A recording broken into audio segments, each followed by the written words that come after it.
Good morning, everyone. It's my pleasure to introduce Dr. Elena Litchman, who's here to give us today's Great Lakes seminar. Elena is visiting us today from Michigan State University, where she has been professor since 2005 and is also associated with the renowned Kellogg Biological Station. Elena received her PhD from University of Minnesota, go Gophers, and has had a really spectacular career contributing to areas of phytoplankton ecology, but also community ecology, trait-based ecology, ecological stoichiometry. Elena often applies both experimental and theoretical approaches, sometimes together in that very powerful combination, and has worked in aquatic environments around the world.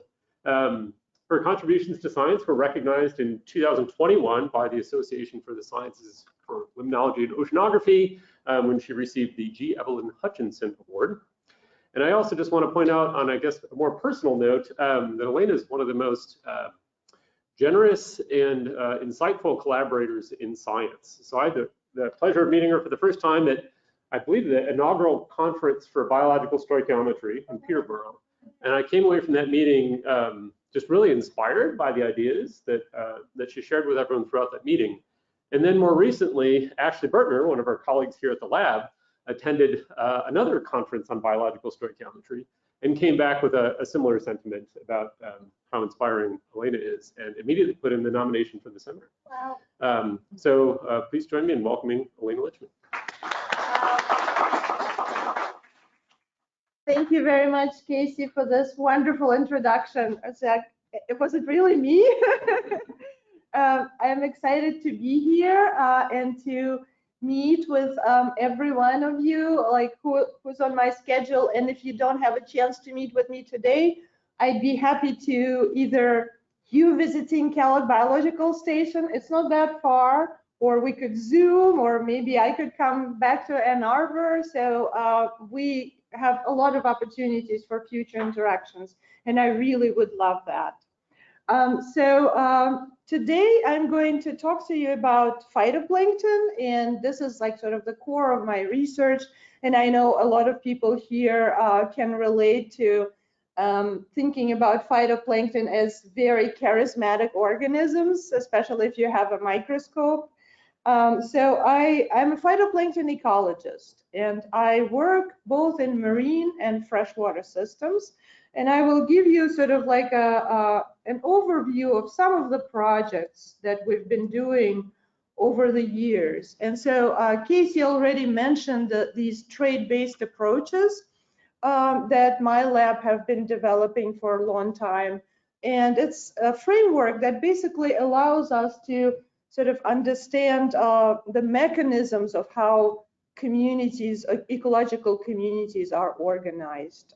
And so the outline of my talk is the following. So I will talk a little bit about marine phytoplankton responses to temperature and nutrients because it has been sort of a main focus in my lab for a number of years.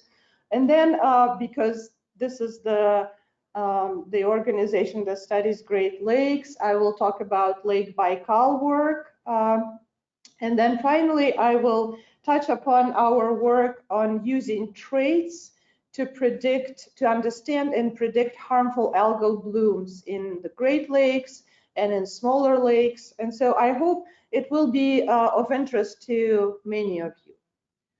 So let's see. So we all know that phytoplankton are extremely diverse, and they occur both in marine and freshwater systems, and they're biogeochemically very important because they perform about half of global carbon fixation on Earth.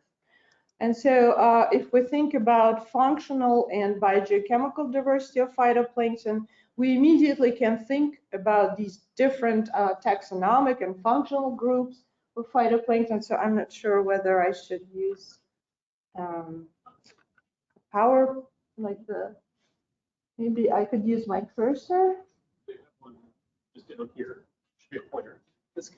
Okay, cool. Thank you. So, might not be on. All right. Or I could just like point like that. Oh, awesome. Thank you, Margaret. So basically, these are some marine groups, coccolithophorids. They can form humongous blooms, basically, that can affect a cloud formation. So they have like really regional and global importance. So, and here's an example of a coccolithophorid. Then we have diatoms, then we have cyanobacteria, many of which can fix nitrogen. Then we have dinoflagellates, and of course we have freshwater phytoplankton, different groups. So basically, what my lab has been interested in for a long time is how phytoplankton communities respond to changing environmental conditions. And one of those conditions is changing temperature.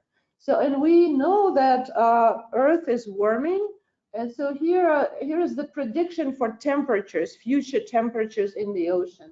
And you can see that many parts of the ocean can warm by about 2 or 3 degrees Celsius. And we really wanted to know how phytoplankton communities can respond to these changes. And so phytoplankton, as well as other organisms, can respond to changing environmental conditions in multiple ways. So for example, they can change their physiology, so because physiology is plastic, and they can disperse to more favorable locations. And for phytoplankton, it'll be probably more passive advection, right, and passive dispersal. Then there can be selection on genetic variation because phytoplankton are diverse both genetically and functionally. And so there could be selection for better adapted species, or they could be de novo mutations. And so there also can be species sorting, for example, through competition. So there will be winners and losers in the future. So, and that will inevitably reorganize communities, phytoplankton communities. And so going extinct is another sort of grim possibility, but we hope that for phytoplankton it's probably not an issue because of such large numbers of phytoplankton populations. So we addressed these possible responses through so-called trade-based approaches, and it's a mechanistic framework that basically allows us to focus on ecological traits and trade-offs. And it can reduce complexity while incorporating all the diversity of phytoplankton and other organisms, if you're thinking about other organisms. And then it can help us uncover the mechanisms of community assembly. And then we think that it can help explain and predict patterns of community organization. So I will illustrate the sort of the thinking behind this trade-based framework in this cartoon, where when we think about plankton, so in modeling plankton, the earliest attempts were very sort of simplistic. So when you think about a food web and you have nutrients, let's say, and you have light, irradiance, nutrients, and phytoplankton and zooplankton, and so-called NPZ models were all the rage before. So, and clearly this does not reflect all the biodiversity, right? And so later on, people started introducing functional groups. So we have different phytoplankton functional groups, for example, diatoms, cyanobacteria, and they all can have their own parameters. But again, this does not still capture all the biodiversity. And so what do we do next? Okay, we can add species one at a time, and we end up with these very complex models, and parameterizing those models is impossible, right? Unless you have unlimited resources, which we don't. So another approach is to think about traits and traits continuums. So basically, if you think about light utilization traits and nutrient utilization traits, you can think that different species arrange themselves on these sort of axes. And basically, you can have general relationships derived based on empirical data. And then this allows you to incorporate all these diversity in traits and functional responses of phytoplankton, but at the same time, you don't necessarily have to measure every phytoplankton species and characterize their traits. So this allows us to sort of be more general, but at the same time capture this diversity of responses and physiologies. And so the question is like, what are the important traits? And the answer depends on like what you're actually interested in. And so I will give some examples of traits, but definitely the list is not exhaustive here. And so some of the traits that we've been focusing in our lab are the growth rates, nutrient and light utilization traits, temperature traits, grazer resistance, and so forth. So, and here are some examples how we can actually measure those traits in the lab. And so some of you are familiar with these relationships, and I know people here measure these traits. And so there are already a lot of literature data that basically have these traits. And so, oops. So nutrient utilization traits, basically you can describe growth as a function of either external or internal nutrient concentrations. Then you can describe how phytoplankton respond to light, how growth depends on light. And so it could be either a saturating function, or it could be basically a function that includes potential photoinhibition.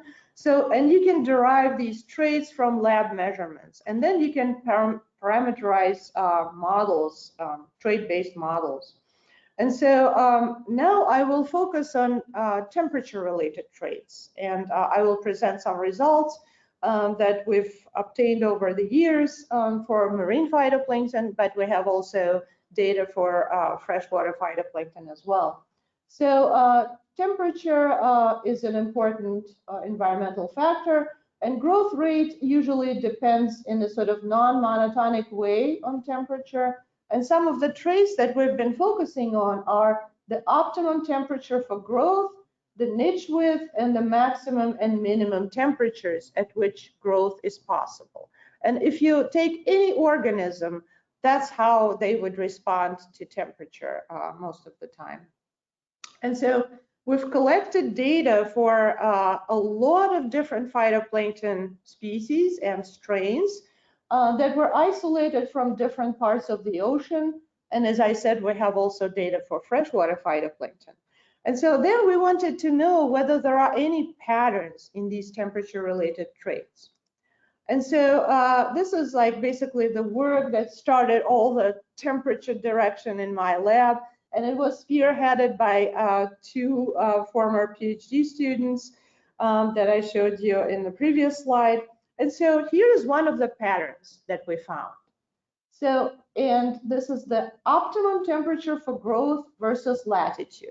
And it's kind of intuitive, right? So basically, species that occur in the tropics, that they have higher temperature optimum. So this was one pattern that we found, which was intuitive. And here's another pattern that is basically arises from the same data, but it actually tells us something about the future responses of phytoplankton to temperature. And so here's again the optimum temperature for growth and the mean temperature of the environment from which that species was isolated. And so as you can see, the optimum temperature for growth are higher than this, like basically one-to-one line. So they have this sort of the buffer built in.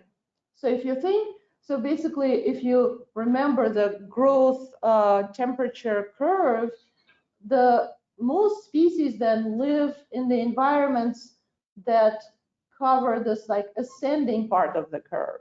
So basically future temperatures will still allow high growth rate for these phytoplankton, right?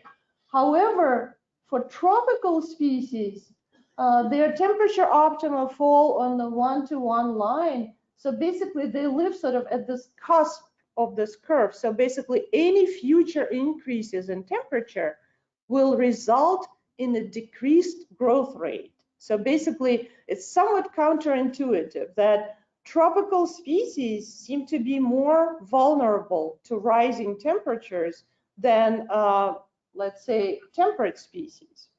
So that was interesting. And then we wanted to use these data to predict the future shifts of, like, basically what will happen to phytoplankton, to individual species in the future, and to the overall biodiversity. So we took the projections for future temperatures, and then we assessed the range shifts for different phytoplankton species. And so in blue, I show here the expansion of the range, and in red, the contraction of the range. And so for a lot of species, the ranges would move towards the poles, and they basically, it would be too hot for this species to live closer to the tropics. And for this species, for this tropical species, the situation is different. It would just expand its range. So then we put all these predictions together, and we found that actually the future biodiversity of phytoplankton may decrease in the tropics because of this, like, this interesting shape of the temperature curve.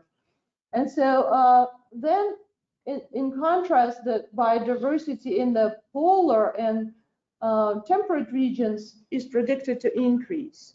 So clearly there will be a change in biodiversity.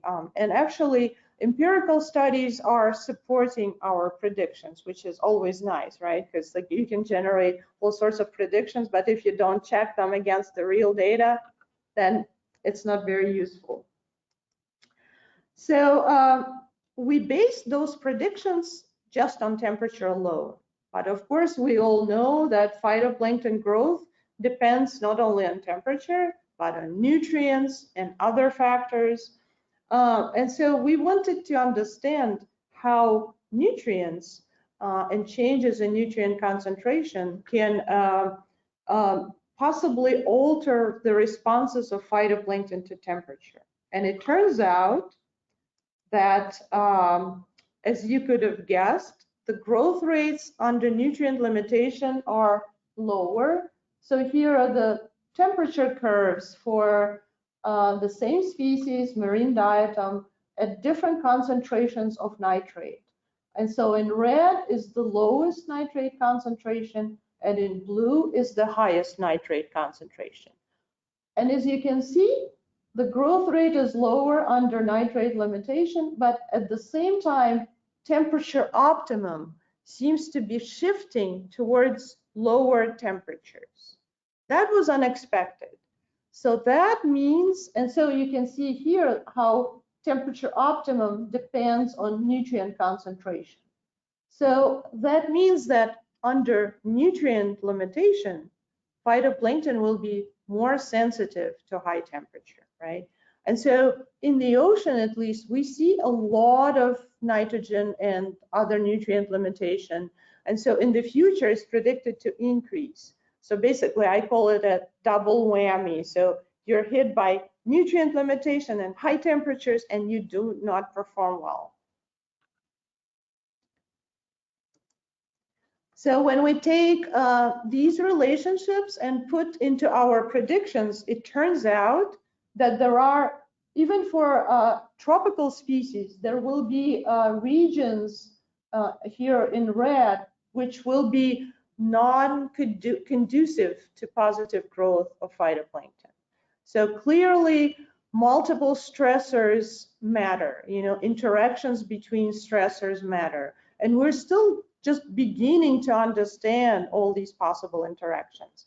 And we haven't attempted to add like a third stressor, let's say pH, right? But clearly there should be some interactions there. So the field is still wide open, like how we address these stressor interactions. And this is just like the beginning of it. And so it could be that the most vulnerable regions in the ocean would be those that have nutrient limitation and high temperature, so we don't know. So all these predictions were based assuming that phytoplankton's traits are static, and clearly it's not true. Traits evolve, and especially in phytoplankton and other microbes, we may sort of expect, that rapid trait evolution. And so when we started thinking about it, we did not know how temperature traits could evolve. And so we thought, oh, maybe it could be sort of like a shift in the temperature curve like that, so due to adaptation, or it could be basically different patterns. So basically we had no idea what would happen, or maybe the evolution wouldn't happen. That would be kind of disappointing, right? So we embarked on these experimental evolution studies. And so that was done in the lab by former PhD student Danny O'Donnell and the postdoc Maria Aranguren. And so we hypothesized all these scenarios, and then we conducted several experiments, and I will present some of them here. So this diatom, again, this is a model diatom for marine environments. And so we subjected this diatom to different temperatures, and so it was evolving at two different temperatures, the 16 degrees Celsius, which is a benign temperature, and 31 degrees Celsius, which still allows growth, but it's kind of like above, like beyond this temperature optimum, okay? So you can think in your head, so what would happen? And so we did not know. And I will show you in the next slide, I will show you a graph that it took my grad student, Danny O'Donnell, 2 years to obtain. And of course, like I had big plans like, oh, let's have fluctuating temperature. Let's have multiple species evolving. And he said, no, like basically that was it. That was his like basically swan song graph. So here's basically these different replicates evolving at two different temperatures. And you can see that these replicas that were evolving at high temperature, they shifted their temperature optimum. So they adapted to these temperatures. But also what was interesting, there was a trade-off. So basically those high temperature adapted replicates and strains did not grow as well at lower temperatures, which was pretty cool. So because like, as I said before, we didn't know what would happen. But here's like this graph, and I just love this graph. And so what was also interesting, that different replicates behaved somewhat differently. So, and so here are the temperature optima for 16-degree evolving strains, and here's for 31. And you can see that there is some variation, how much each replicate was adapting. So, and it's interesting to dissect that, but we haven't really delved into that because, like, Danny graduated, there is no funding, and like so, but basically we still have those frozen strains that evolved at different temperatures, and one day we will sequence them. But since then, other labs did similar experiments, and they found that some changes were kind of predictable. So basically changes in lipid metabolism was happening during this adaptation to high temperature and so forth. So we also found that there were differences in carbon, nitrogen, phosphorus, and chlorophyll between those low temperature or benign temperature adapted strains and high temperature adapted strains. And so I won't go into detail, but so basically those high temperature adapted strains were more nutritionally dense. And so we also proposed a model to explain this evolutionary change. And basically, again, I'm not going to go into detail unless you're interested afterwards. But we put in the costs of protection against high temperature and the benefits. And basically we included these costs and benefits into temperature-dependent birth and temperature-dependent death. And this model was able to explain not only a shift in temperature optima, but also a trade-off at this benign temperature, which was pretty cool. So another thing that maybe you all could relate to is that we looked at omega-3 fatty acids in high temperature adapted strains. And I don't have to tell this audience, but sometimes people are surprised that actually omega-3 fatty acids come from phytoplankton, not from directly from fish, right? And so it turns out that other studies show that warming decreases omega-3 fatty acids. And so here is the basically non-high temperature adapted strain had lower omega-3 fatty acids as the percent of total fatty acids. But this adaptation to high temperature allowed phytoplankton to maintain higher omega-3 fatty acid concentrations. So I'm saying this evolutionary adaptation of phytoplankton can help human nutrition as well. So maybe we won't be as deprived of omega-3 fatty acids at high temperatures because of this potential evolution and evolutionary adaptation of phytoplankton. So phytoplankton rule. So that was the marine story.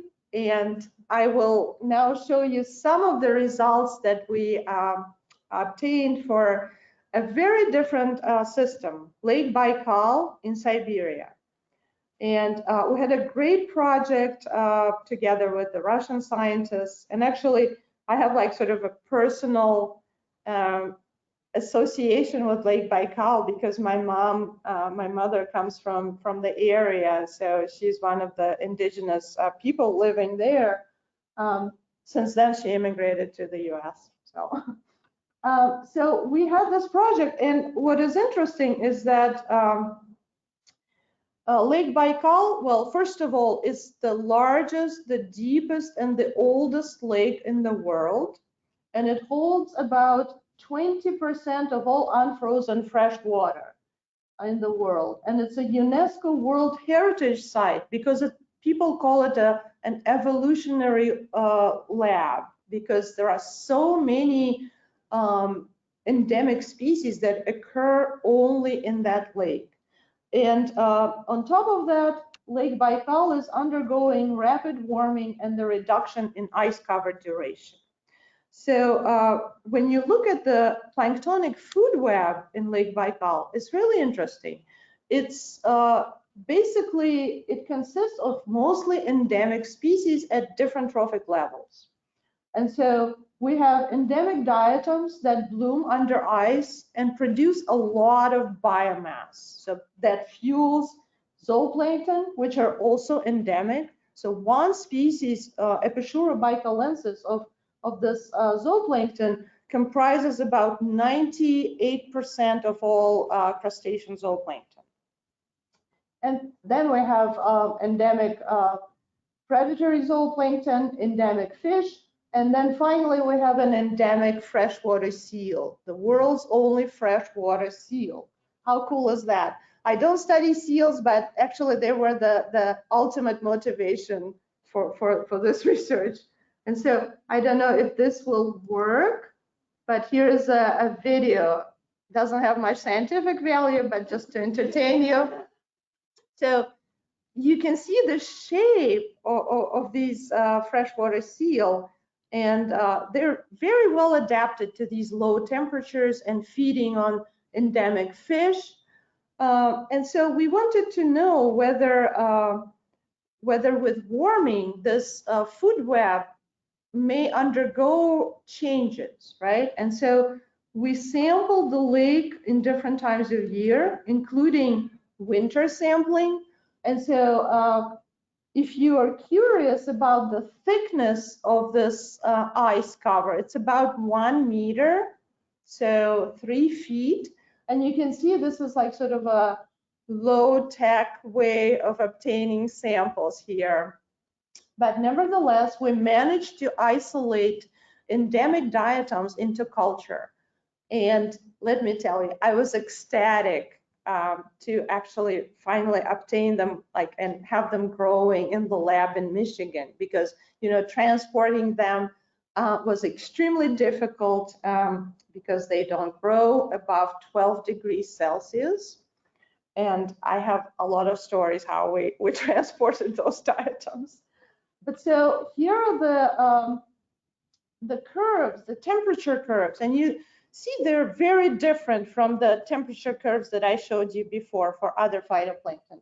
So they grow, these endemic diatoms grow very slowly, and then they start dying above 12 degrees Celsius. And so basically they bloom under ice. And so with declining ice cover, we had this question whether they would be replaced by other phytoplankton species. And so we also measured temperature curves of a lot of cosmopolitan algae in Lake Baikal. And for them, temperature curves were very different. Temperature optima were much higher. So basically, this warming is not likely to affect these cosmopolitan algae in a detrimental way. So they could grow up to 25 degrees Celsius. So we wanted to know whether this warming and the decline in the ice cover duration may change this plankton-based food web. And so, for example, whether the phytoplankton, like endemic phytoplankton, would be replaced by cosmopolitan phytoplankton, the same for zooplankton, and whether that could negatively affect the freshwater seal. And so we didn't model seal directly, but we modeled phytoplankton, zooplankton food web. And what we found is that this ice duration decline can cause ecological regime shifts. Basically, and what is interesting, even slight changes in the duration of ice cover can really bring your system into a very different regime. So, and here's a graph that basically captures so the dependence of the dynamics, plankton dynamics, on the fraction of winter season and the fraction of when the ice is on.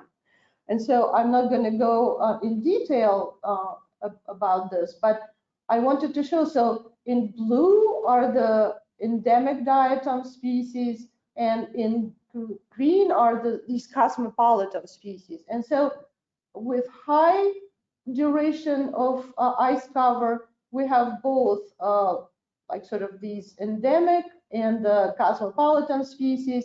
But then as the ice duration declines, we have regimes where only the cosmopolitan species are present. So those winter blooms of endemic diatoms disappear. And I think it could happen not only in Lake Baikal, it could happen in other lakes that are covered with ice, and it could happen with Arctic and Antarctic Ocean as well. So, and another thing I wanted to highlight again is that even slight changes or gradual changes in ice duration can really make the system jump from one state to another. So, which is really interesting and was somewhat unexpected. So my last vignette is about harmful algal blooms in the Great Lakes. And so I left the best for last, but I have to say this is still a very much work in progress. So I don't have sort of the definitive results here, but I will show you some of the ways how we can use traits to predict and understand HABs.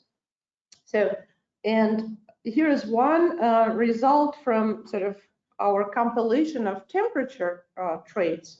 And this kind of makes me think about geographic diversity in sort of like our predictions and how we should take that into account. And like basically our predictions may differ for different regions. So here is the temperature optima and maximum temperatures for different groups and different species of freshwater phytoplankton. And so we have cyanobacteria, we have diatoms, and we have green algae in green here. And this is the latitude from which these different species were isolated.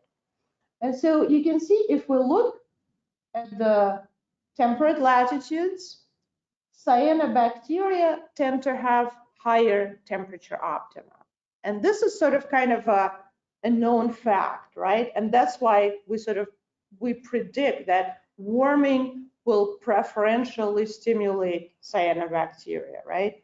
And it makes sense when we look at these temperature traits.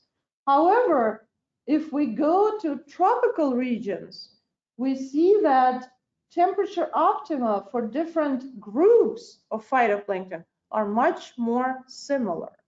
So which means that then future warming may not have the same effects on HABs in tropical lakes compared to temperate lakes. So, and we know very little about tropical lakes and their HABs and projections of future HABs. And I think it's something that we should start looking more into. And so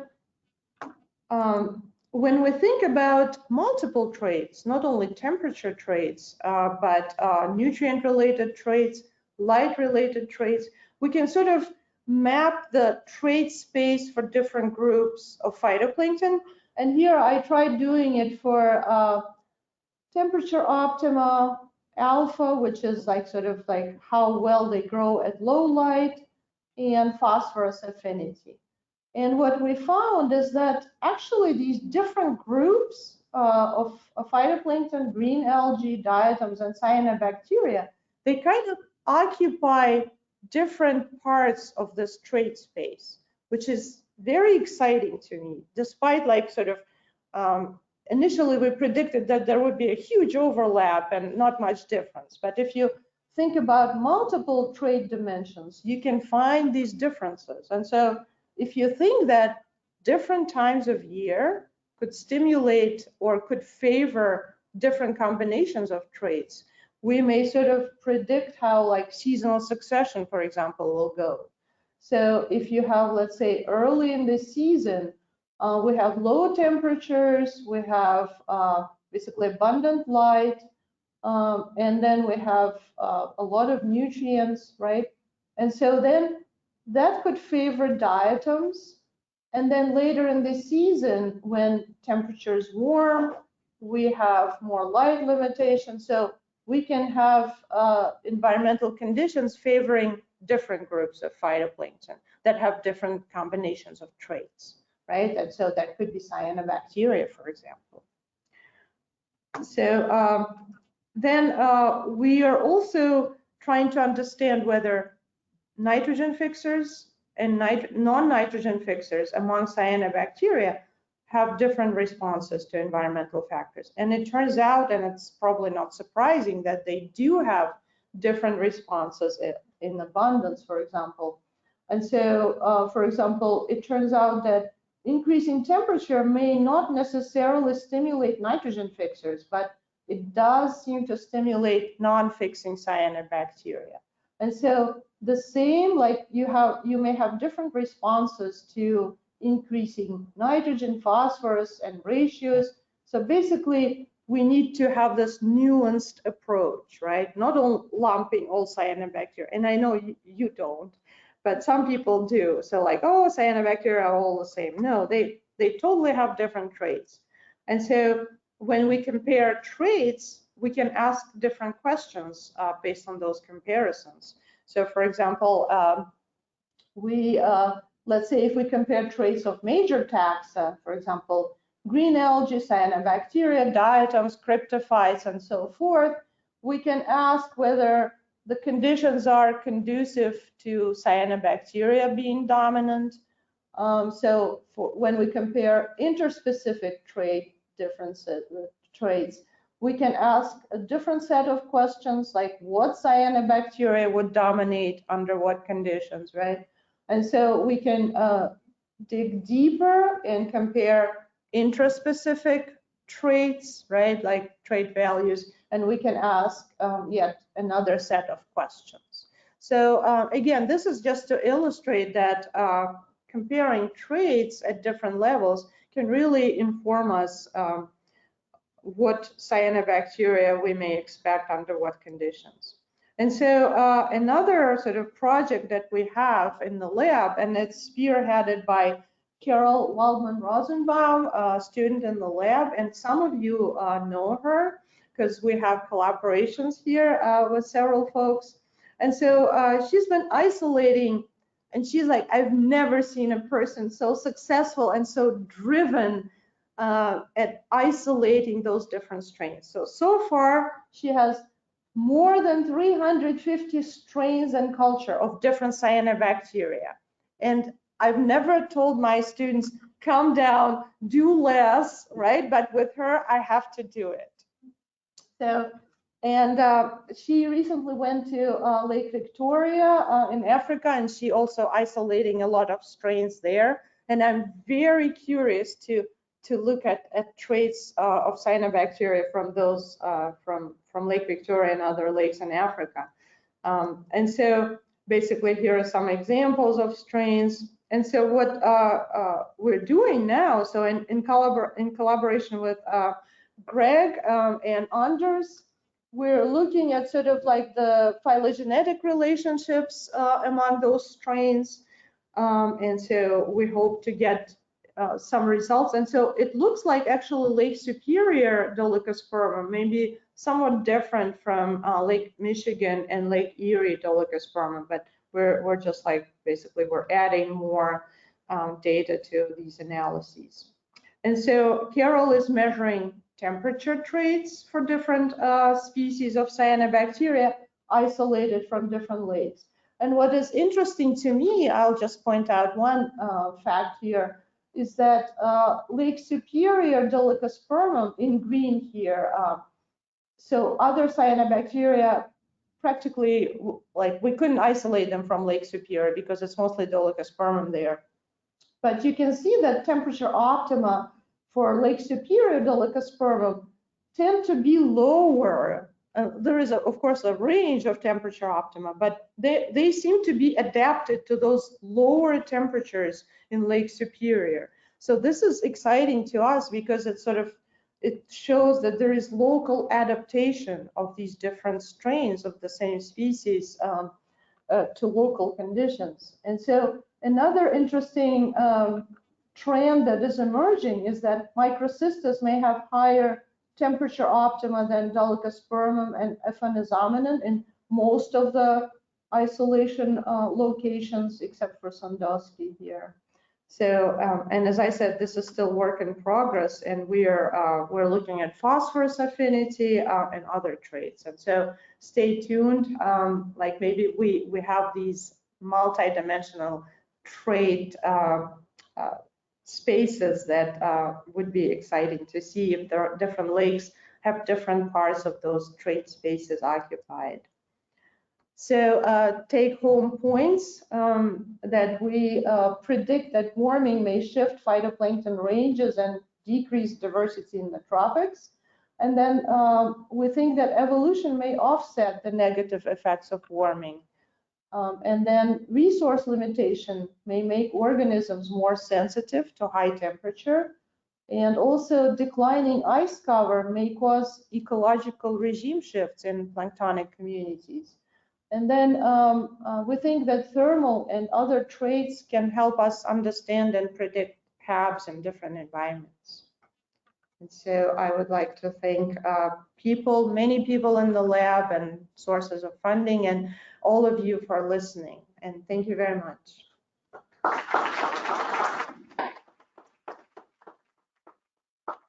We are perfectly on time, so I expect we have time for questions from here. And then if we have any online, Margaret, can you help us out with this?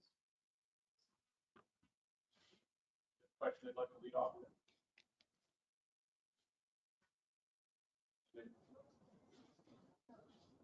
I have a question about the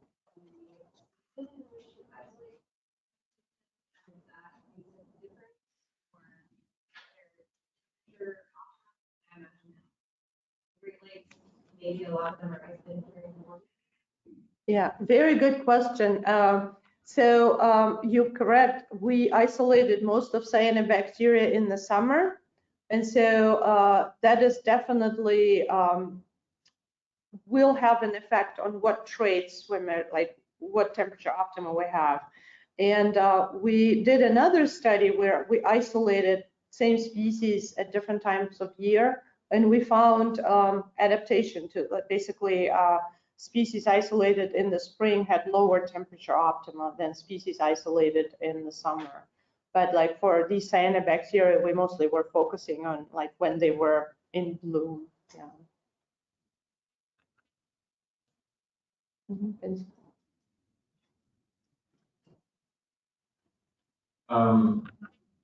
For the when you did the evolution experiment for the temperature, maximum temperature didn't seem to change much. Does that in your modeling? I mean, which factor is more important to think for local extinction, like maximum or the optimum temperature? Or? Yeah, great question. So we did find that maximum temperature evolved less, and we think, and people talk about labile traits and more sort of traits that are resistant to change or evolution.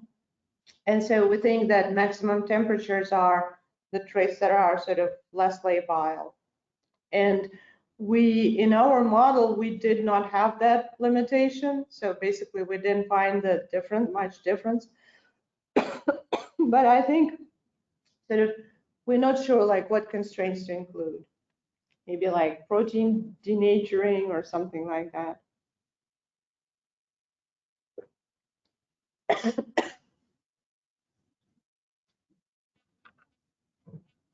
Thank you. I was just wondering what role relativity plays in the formation of the data modeling. Like, is that a factor that, like, I see all the values on data tables, and there has to be some degree of that in your data collection and that presentation. Like you mean relativity, like how different traits are different, or? No, like, sorry, like relativity in the measurement, like any temperature measurements and optimal temperature measurements, like to what extent do you guys have to kind of deal with that? So basically when we measure traits, we fit some curves, and there is of course the error, so like the uncertainty of the estimates. And sometimes the uncertainty can be rather large, and that we have to take into account. So basically when we make predictions, we have to explore this like sort of the uncertainty of the trait estimates. But I don't know if I answered your question or not.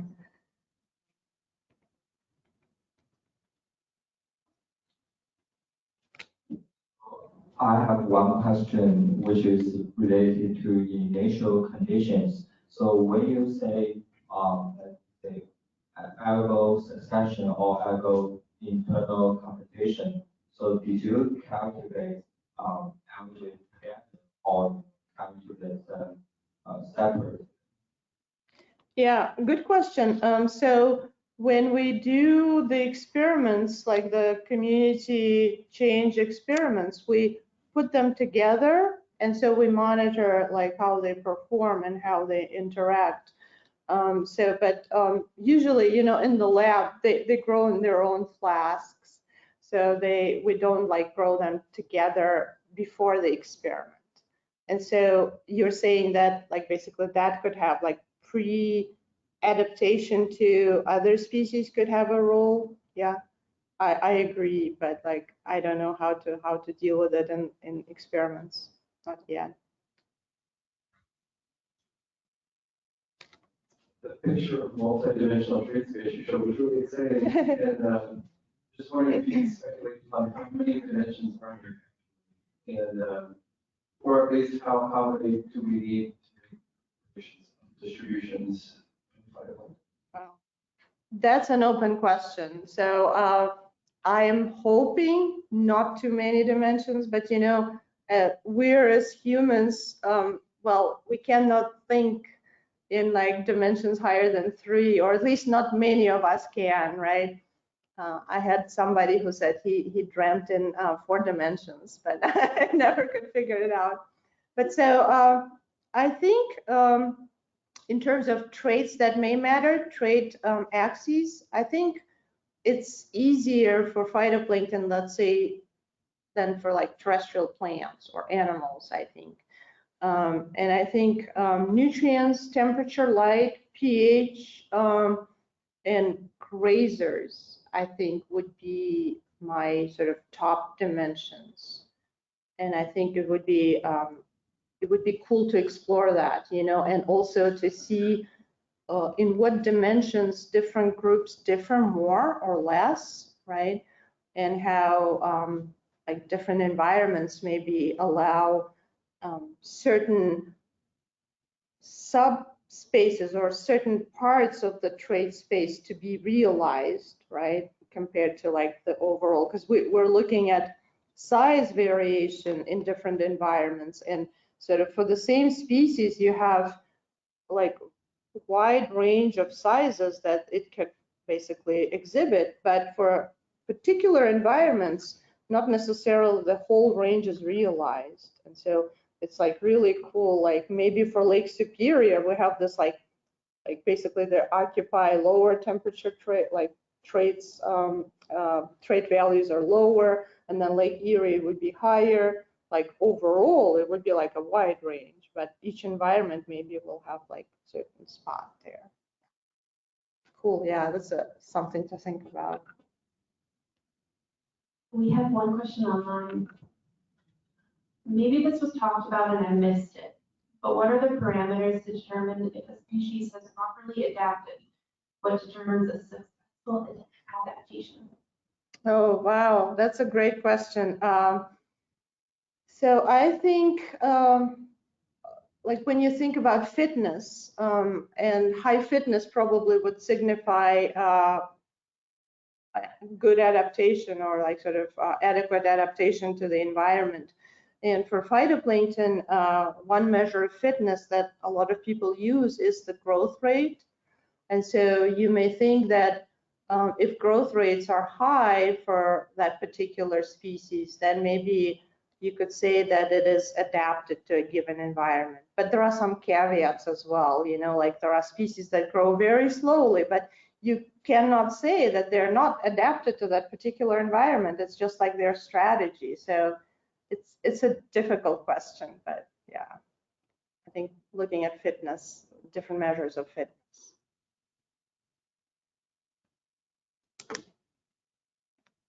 Okay. Well, thank you. Thank you. We have a little bit of flexibility in schedules. So if you had a question that you wanted to follow up on